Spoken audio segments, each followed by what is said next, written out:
Herzlich willkommen zurück zu Ungeschminkt. Ich freue mich, euch wieder hier zu begrüßen und ich hoffe, ihr hattet einen super tollen Weihnachtsfest gehabt und beschenken lassen und wart im Kreise eure Liebenden. Wir sporten schon Richtung Ende 2021 und begrüßen demnächst 2022. Und dafür habe ich relativ coole Tipps für ein passives Einkommen zusammengestellt, was ich euch hier gerne vorstellen möchte. Grundsätzlich bin ich, wenn ich von mir kurz sprechen darf, einer, der relativ sparsam ist und guckt und nicht unbedingt unnötig Geld ausgibt, wenn es nicht sein muss. Ich behalte Bekleidung und Schuhe auch über 10 Jahre, solange sie gut halten und noch ihre Funktion haben. Dann ist es nicht für mich notwendig, neue Sachen zu kaufen. Als auch beim Sparen von Versicherungen bin ich auch relativ up to date und vergleiche immer meine Versicherungen, dass ich den günstigsten Tarif habe, um einfach kein Geld aus dem Fenster rauszuschmeißen. Das ist nämlich ein Teil von Sachen, die man spart. Die Autofahrer kennen das. Zum Ende des Jahres kommt immer wieder den Versicherungsanbieter zu wechseln.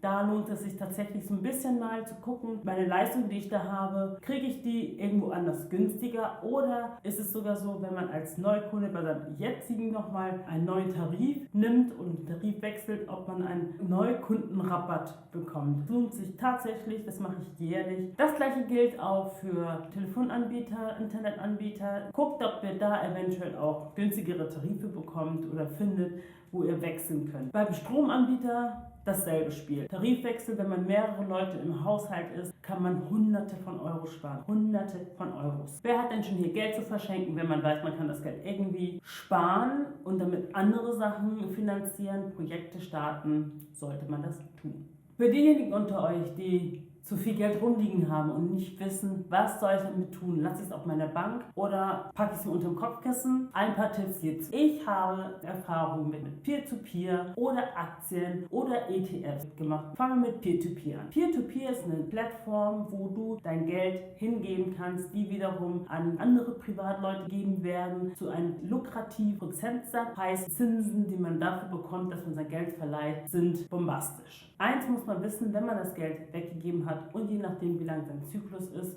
für das Ausleihen des Geldes, solange ist das Geld dort fix. Heißt, es ist nicht wie ein Tagesgeld zu sehen, sondern ein Festgeldkonto, wird immer wieder neu vergeben, neu investiert in neue Krediten. Aber das Geld dort liegen zu lassen, ich habe meins jetzt ungefähr 5 Jahre da liegen. Es hat sich auf jeden Fall gelohnt. Schaut euch einfach mal Peer-to-Peer an. Es gibt es für einige Anbieter, wie zum Beispiel Bondora, Viventor und Mintos. Einfacher kann man gar nicht Geld nebenher verdienen. Bei ETFs und bei Aktien ist es nochmal ein bisschen was anderes. Da ist man tatsächlich an der Börse und kauft man bei Aktien zumindest an Anteilen eines Unternehmens. Mit dem Geld wird in diesem Unternehmen gesteckt, um eventuell Innovationen oder Projekte abzuschließen oder neue zu beginnen, was den Wert des Unternehmens steigert. Mit dem Gewinn kann man auch eine Dividende bekommen. Die schütten sie unterschiedlich pro Jahr aus. Manche machen es alle 3 Monate, alle 4 Monate, manche machen es nur 2-mal im Jahr, manche nur 1-mal im Jahr, andere noch seltener. Muss man einfach mal schauen und der Prozentsatz dafür ist auch unterschiedlich, aber grundsätzlich ist es auch eine Sache, die lohnenswert ist, bevor das Geld rumliegt. Packt das irgendwo hin, wo es wachsen kann. Und keine Angst davor, es ist mal hoch, mal runter, aber auf lange Sicht, zumindest ist das meine Erfahrung, und da kommt es auch darauf an, welche Unternehmen man tatsächlich aussucht, habe ich eigentlich nur einen Gewinn. Bei ETFs ist es auch so ähnlich, nur dass man nicht einen Anteil von einer Firma holt, sondern einen Anteil einer Gruppe von mehreren Firmen. In einem Fonds ist ein bisschen risikoarmer, aufgrund dessen, dass die eine Firma den anderen so ein bisschen aushebelt, sprich, wenn der eine ein bisschen tief geht und der andere hoch geht, gleicht sich das ein bisschen aus. Heißt, die Aktie stürzt nicht unbedingt ins Bodenlose, falls es mal so sein soll, dass ein Unternehmen relativ viel an einem Börsentag den Wert des Unternehmens verliert, kann das ein anderes Unternehmen, was mit in diesem Fonds, in dieser Gruppe ist, so ein bisschen auffangen. Möchte man aber erstmal Geld generieren, möchte man erstmal zu dieser Gruppe gehören, die schon Geld gebunkert haben, die wiederum das Geld für sich arbeiten lassen und möchte erstmal dahin kommen, gibt es natürlich auch ganz viele coole Nebenverdienste, die man aufbauen kann, um mehr Geld ab 2022 zu generieren. Nebenverdienste aufzubauen ist eine Sache, muss man heutzutage fast machen, wenn man ein bisschen mehr verdienen oder mehr haben möchte. Es ist selten der Fall, dass man mit einem Unternehmen reich wird, wenn man reich werden möchte. Keiner der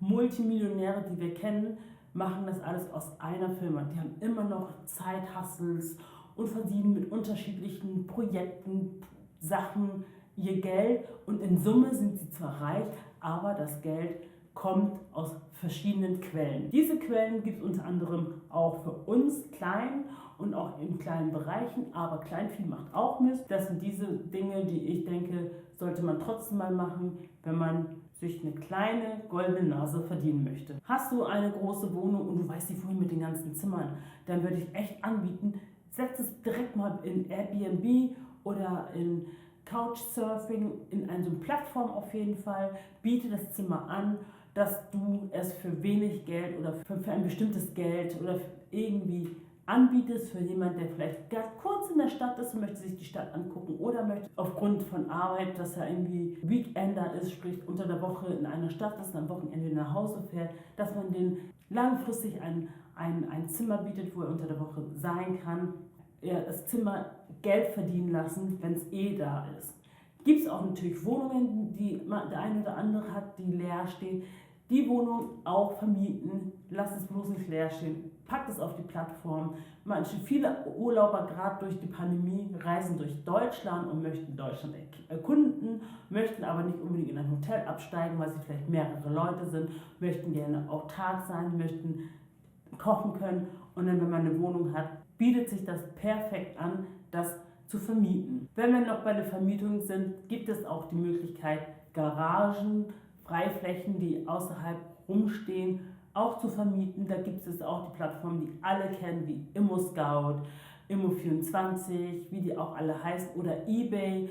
Biete da einfach deine Garage an oder deinen Freiraum, wo anderes nutzen können, weil es gibt genug Leute, die tatsächlich einen freien Raum brauchen, um Sachen zu verstauen. Und wenn du sie hast, mach aus der leeren Fläche Geld. Besitzt du eine Fähigkeit, die Fähigkeit als Beispiel zu designen oder zeichnen zu können, filmen zu können oder sonstige digitale Leistungen, die du anbieten kannst. Auch ganz, ganz coole Plattformen wie Fiverr, Upworks, 99 Designs oder People per Hour. Diese Plattform hilft einem, der mit Links solche Sachen herstellen kann, seine Arbeit anzubieten, für einen Festpreis, für einen Stundenpreis, wie auch immer, und verdient echt auch gut dabei. Mal nebenher noch einfacher geht es ja fast gar nicht, nur Geld zu verdienen und einfach sein Einkommen zu verbessern.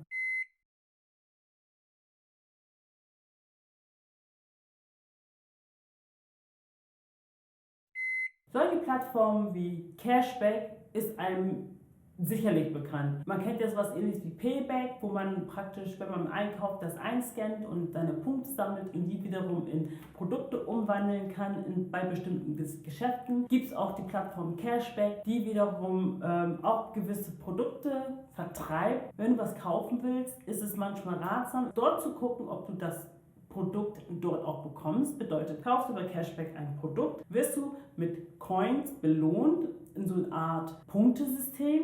Heißt, wenn du das nächste Mal wieder bei Cashback was kaufst, wird es günstiger für dich und für den Neukauf generierst du neue Coins. Wenn du weißt, du möchtest eine Reise buchen, dann hol sie über Cashback, um einfach Geld zu sparen und Geld zu sammeln für die nächsten Einkäufe, die du in Zukunft machen wolltest und Cashback eventuell dir wieder Geld reinspielt. Mit Affiliate-Links lässt sich im Schlaf Geld verdienen.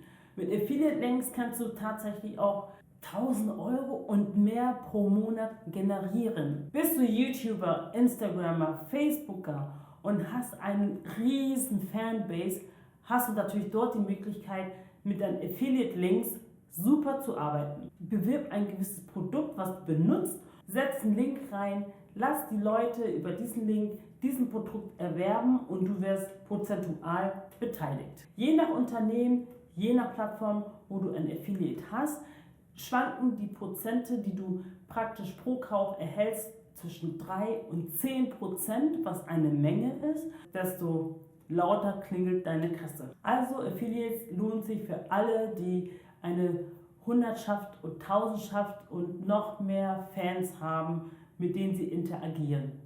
kommen wir jetzt mal zu den konservativen Tipps, die es Jahrzehnte gibt und nie aussterben wird. Betongold ist einfach ein Evergreen. Es kommt und geht und es ist immer lukrativ und eine gute Idee, Immobilien zu besitzen. Ich selber strebe auch nach einer Immobilie, die ich vermieten kann. Das bedeutet also, ich muss erstmal Geld sammeln und ich hoffe, dass durch meine Videos über YouTube meine Followers mir dabei helfen, so dass ich euch mit auf die Reise nehmen kann. Ich kaufe mir meine Immobilie und vermiete es. Nochmal zurück zum Thema.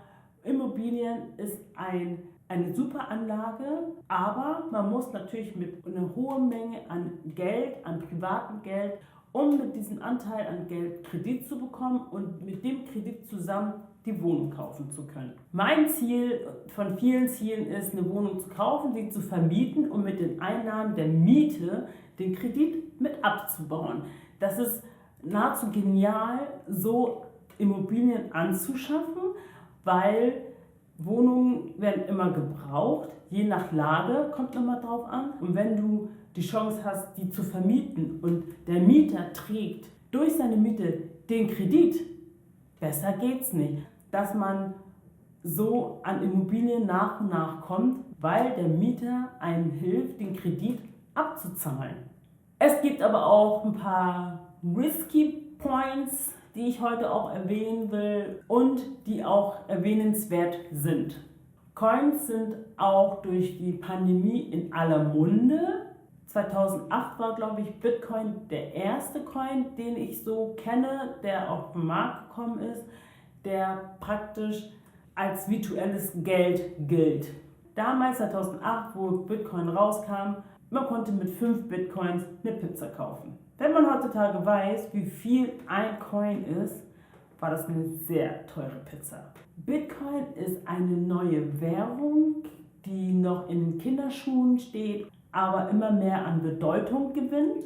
Grundsätzlich ist Bitcoin oder die Coins grundsätzlich eine coole Alternative, Geld zu vermehren, da der Wert eines Coins immer weiter steigt und wenn es irgendwann eine neue Währung ist, hat man schon so ein paar da rumliegen und kann damit eventuell arbeiten. Coins als virtuelles Geld ist trotzdem mit Vorsicht zu genießen. Die haben sehr hohe Schwankungen innerhalb eines Tages.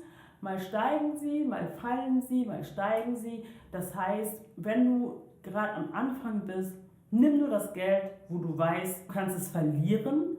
Setz es ein, lass es mal ruhen und beobachte mal, wie der Markt sich so bewegt. Das waren jetzt tatsächlich meine Tipps für 2022 für die, die ein passives Einkommen aufbauen wollen oder die überlegt haben, ein passiven Einkommen zu generieren, aber nicht wussten wie und mit was.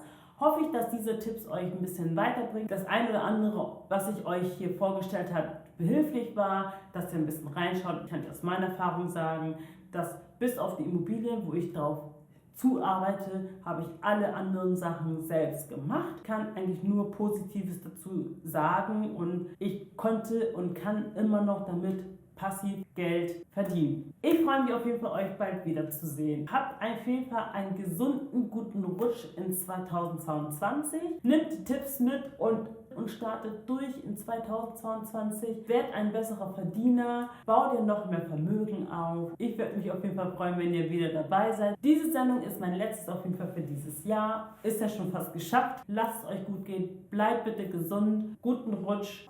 Over and out. Ciao aus Hamburg.